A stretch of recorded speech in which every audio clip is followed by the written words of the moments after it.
Hey, everybody, and welcome back to The Odds Couple. I'm Sid Rosenberg here with my good friend and esteemed, your expert on college, esteemed handicapper and football in NFL, Mark Lawrence from the new and improved Playbook.com. Great to see you. Sydney, as always, great to be with you, too. You too, pal. You too. You look very nice today, by the way. Thank you. Me, not so much. Mark, it looks like I should have taken your advice more often. For the second straight week, I followed one of your trends, and it hit. Good news for you, right? That's the good news. Good The news. bad news is I made 2 picks myself, and I lost them both.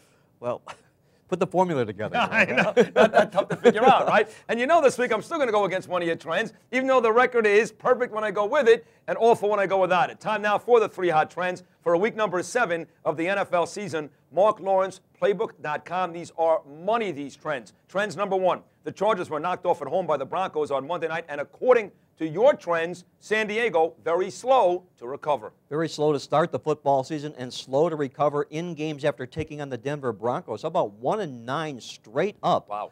On the road in games after taking on the Denver Broncos. They have one less day to get ready here off the Monday Night Football game. Look out for the Kansas City Chiefs.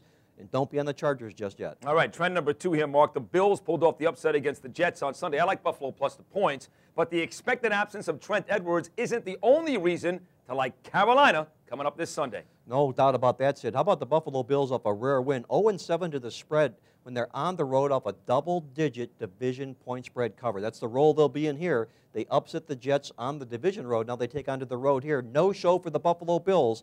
No part of Trent Edwards in the Bills for me. Plus, Carolina's starting to play better here. Yes, this year. they are. Won a couple in a row. Exactly. Here's the one that's going to come back and screw me later on in this program. Trend number 3, the Atlanta Falcons have won back-to-back games, but winning a 3rd straight is likely not in the cards in Dallas this Sunday night. Not in the role they're in this particular week, Sid. I'll say this. The Atlanta Falcons, when they win and cover 2 games in a row, they completely disappear.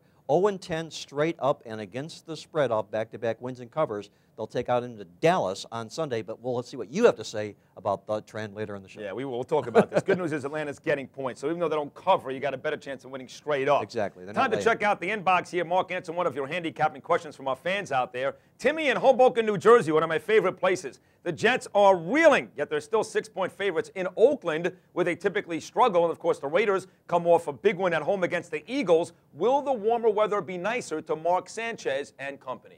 Well, it can't be any worse, Sid, okay? That was a poor performance last week, and I think he'll play much better away from the city after a game like that. He's going to take on the Oakland Raiders, who upended Philadelphia as 14-point underdogs. From my database, teams that win straight up as double-digit dogs and come a dog the next week simply don't show up. Good news for the New York Jets and Sanchez. I look for him to get his act back together. I think the Jets fly away and win comfortably. I agree, but I think it's more about the warm weather. I don't think the Jets took into account this kid never played in cold weather. In Giant Stadium come December, that can come back and bite him in the ass. Good point, but he's back home in the state of California this week. No doubt about it. Remember, if you have any handicapping questions, send them to Mark and I, the Odds Couple at opensports.com. That's the Odds Couple at opensports.com. That'll do it for segment number 1 right here. The picks are coming up next. Mark is making you money.